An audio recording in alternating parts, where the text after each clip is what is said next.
जी हाँ दोस्तों, कैसे हैं आप सभी लोग।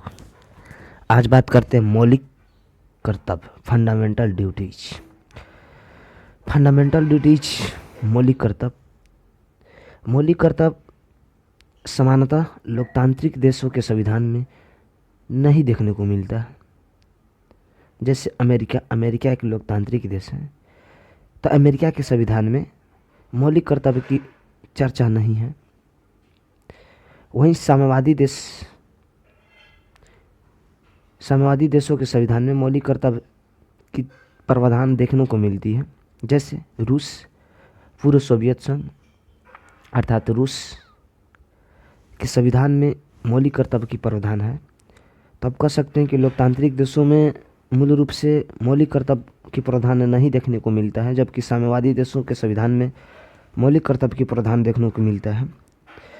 तो उसी प्रकार भारत एक लोकतांत्रिक देश है, तो भारत के भी मूल संविधान में मौलिक कर्तव्य नहीं शामिल नहीं था।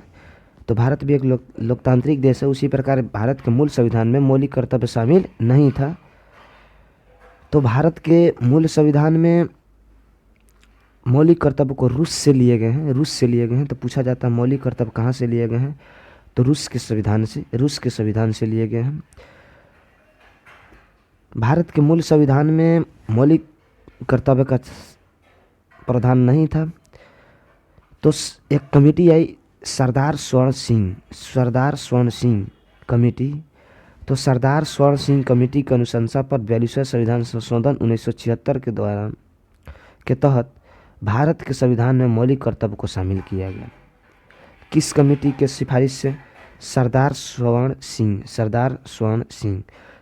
स्वर्ण सिंह कमेटी के अनुशंसा पर भारत के संविधान में 42वें संविधान संशोधन 1976 के तहत मौलिक कर्तव्य को शामिल किया गया। और यह मौलिक कर्तव्य का प्रावधान भारत के संविधान में रूस से लिया गया है। इसका विवरण भारतीय संविधान के भाग 4 के क यानी मौलिक कर्तव्य का चर्चा भाग 4 के क तथा अनुच्छेद 51 के क में देखने को मिलता है। तो आपसे पूछ ली जाती है कि मौलिक कर्तव्य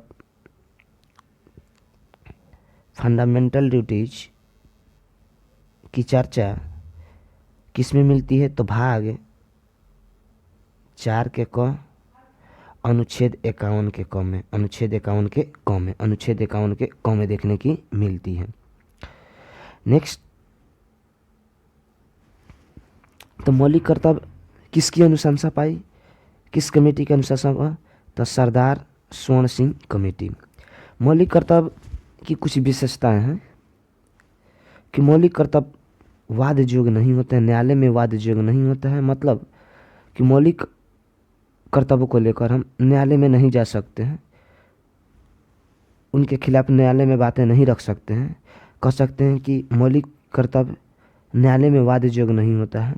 और जो मौलिक कर्तव्य होता है यह सिर्फ नागरिकों पर लागू होता है। तो मौलिक कर्तव्य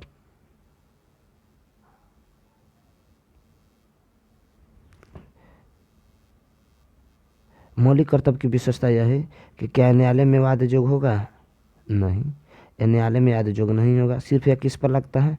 नागरिकों पर लगता है। किस पर लगता है जी? नागरिकों पर लगता है। तो आपको हमने बताया कि सरदार स्वर्ण सिंह कमेटी ने के अनुशंसा पर भारतीय संविधान में मौलिक कर्तव्य शामिल किया गया।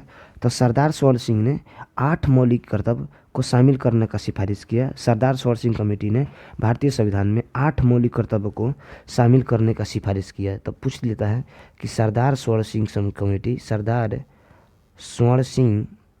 कमेटी भारतीय संविधान में कितने मौलिक कर्तव्य को शामिल करने की सिफारिश किया? था 8। लेकिन 42वां संविधान संशोधन 1976 के तहत भारत के संविधान में 10 मौलिक कर्तव्य को शामिल किया गया। तो कौन सा संविधान संशोधन हुआ? 42वां संविधान संशोधन 1976। लेकिन भारत के संविधान में 42वां संविधान संशोधन 1976 के तहत कितने मौलिक कर्तव्य को शामिल किया गया? 10। और मौलिक कर्तव्य फिलहाल में यानी वर्तमान में मौलिक कर्तव्यों की संख्या कितना है दोस्तों? 11 है। कितना है? 11 है। तो आपसे पूछा जाएगा कि वर्तमान में मौलिक कर्तव्यों की संख्या कितनी है? तो मौलिक कर्तव्यों की संख्या अभी 11। तो आपको हमने बताया कि सरदार सरोवर सिंह कमेटी कितना 8, 42वें संविधान संशोधन के तहत कितना किया कर दिया गया 10। तो एक और जोड़ा गया, एक और मौलिक कर्तव्य को जोड़ा गया। तो कौन सा मौलिक कर्तव्य जोड़ा गया? तो 11वां मौलिक कर्तव्य को जोड़ा गया 86वां संविधान संशोधन 2002। कौन सा संविधान संशोधन?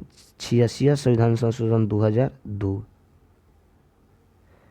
86वां संविधान संशोधन 2002 के तहत एक और मौलिक कर्तव्य शामिल किया गया, जिसके कारण वर्तमान में मौलिक कर्तव्यों की संख्या कितनी होगी? 11। तो एक बार रिकॉल करेंगे, सरदार सरोवर सिंह कितनी सिफारिश की? 8, लेकिन 42वें संविधान संशोधन के तहत कितना बना? 10। कितना शामिल किया गया? 10। लेकिन वर्तमान में अभी मौलिक कर्तव्यों की संख्या कितना है? 11। एक और जोड़ा गया, कब जोड़ा गया? किस संविधान संशोधन के तहत? 86वें संविधान संशोधन 2002 के तहत। तो वर्तमान में मौलिक कर्तव्यों की संख्या कितना हुआ दोस्त? 11। तो अब बात करते हैं कौन कौन सा मौलिक कर्तव्य है, कौन कौन सा मौलिक कर्तव्य है। तो दोस्त मौलिक कर्तव्यों की संख्या कितनी है? 11 है। मौलिक कर्तव्यों की संख्या कितनी है? 11 है। पहला बात करते हैं कि पहला मौलिक कर्तव्य क्या करता है, इसमें से पूछ ली जाती है। एग्जाम में क्वेश्चन पूछता है कि कौन निम्न में कौन मौलिक कर्तव्य है और कौन नहीं है। तो आपको मौलिक कर्तव्य याद होना चाहिए। मौलिक कर्तव्यों की संख्या 11। पहला है संविधान का पालन करते हुए राष्ट्रीय ध्वज और राष्ट्रगान का सम्मान करना। अगर आप संविधान का पालन कर रहे हैं, हमें यह मौलिक कर्तव्य, हमारा फंडामेंटल ड्यूटी है कि संविधान का पालन करें और राष्ट्रीय ध्वज और राष्ट्रगान का, राष्ट्रीय ध्वज नेशनल फ्लैग और राष्ट्रगान का क्या करें? सम्मान करें। और राष्ट्रगान का सम्मान करें, राष्ट्रगान का सम्मान। तो पहला मौलिक कर्तव्य यही है कि भारतीय संविधान का सम्मान करें, राष्ट्रगान राष्ट्रीय ध्वज का सम्मान करें। दूसरा का बात करते हैं स्वतंत्रता संग्राम के सिद्धांत का पालन करना। स्वतंत्रता संग्राम के सिद्धांत का पालन करना। तीसरा आपका है भारत की संप्रभुता, एकता और अखंडता की रक्षा करें और उसे अक्षुण्ण बनाए रखें। तो भारत की संप्रभुता, एकता और अखंडता को क्या कर रहे हैं? रक्षा करना है। चौथा है जब आह्वान किया जाए कि देश की रक्षा करें और राष्ट्रीय कर्तव्य का प्रदान करें, यानी कि देश की रक्षा करने के लिए हमें तत्पर होना चाहिए। पांचवा है भाईचारे का भावना रखना। हमें कैसा भावना रखना चाहिए? भाईचारे का भावना रखना चाहिए, बंधुत्व का भावना रखना चाहिए। छठा है मिश्रित संस्कृति को जीवित रखना। अपनी संस्कृति, सभ्यता और संस्कृति को क्या करना? जीवित रखना मेरा मौलिक कर्तव्य है। प्राकृतिक पर्यावरण की रक्षा करना, पर्यावरण की रक्षा करना भी हमारा क्या है? मौलिक कर्तव्य है।